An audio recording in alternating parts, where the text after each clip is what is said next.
Huwag mo akong iwan. Mahal, hindi pwede eh. Exam namin ngayon eh. Saglit lang ako, promise. Babalikan kita. Dito ka lang, ha? Dito ka lang. Huwag mo akong iwan.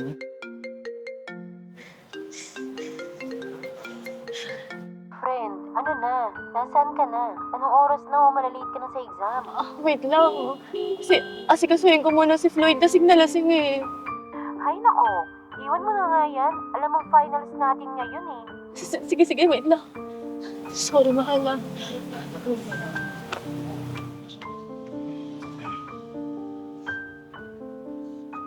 Ano ma'am, tara na? Sorry, kuya.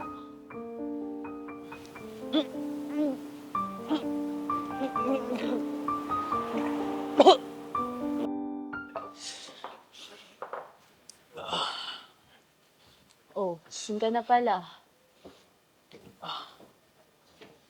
Sakit ng ulo ko. Pinagluto kita ng sabaw, oh. Baka sakaling mawala yung hangover mo. Mahal. Alis pala ulit ako mamaya. Birthday ng tropa. Alis ka na naman. Eh, may hangover ka pa nga eh. Alam mo naman di ako pwede mawala doon. Bahala ka nga. Nga pala, baka pwede mo kong hatian dito sa bayarin sa bahay. Wala pa akong pera. Bumili ako ng bagong basketball shoes. Inuna mo pa yun? Puputulan na tayo ng kuryente. Eh, gano'n na lang paraan nyo. Alis na muna ako.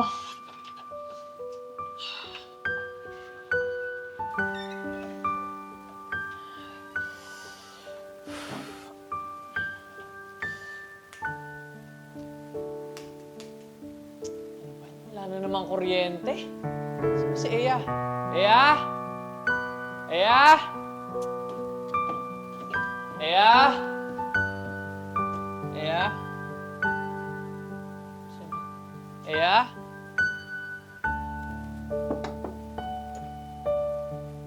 Saan punta yun?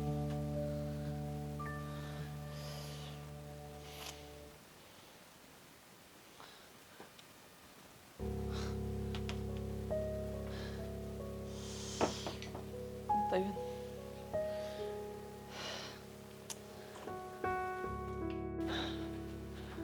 Bakit kang dito?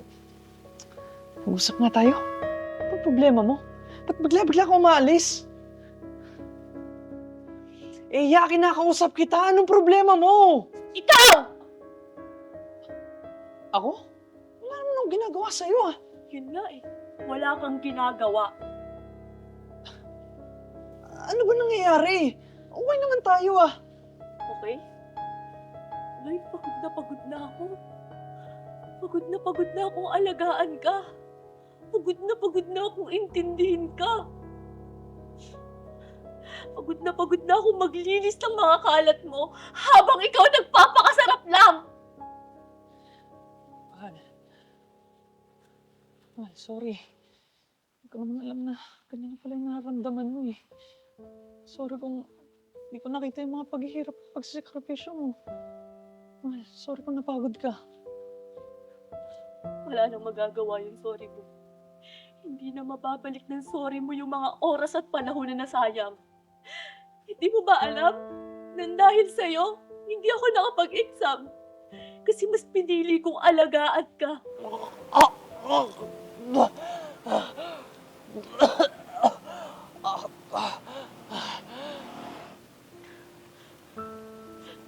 Kuya, wait lang po.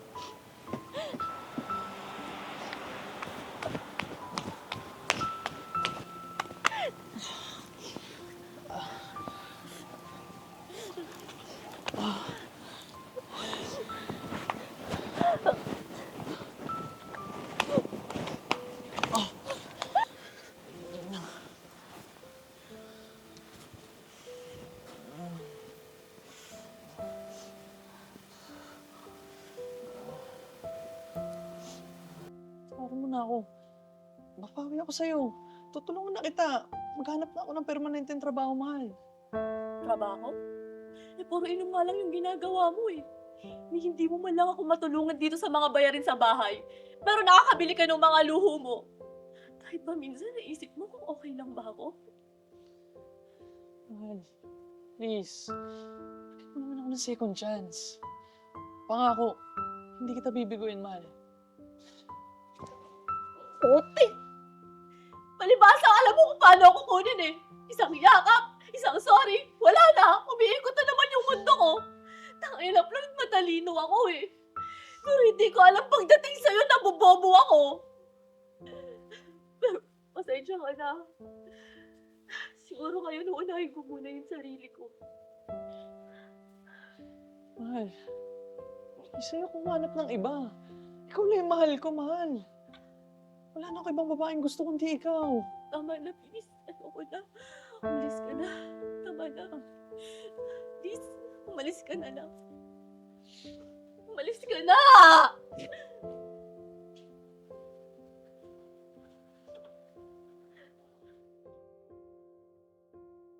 Please take a seat.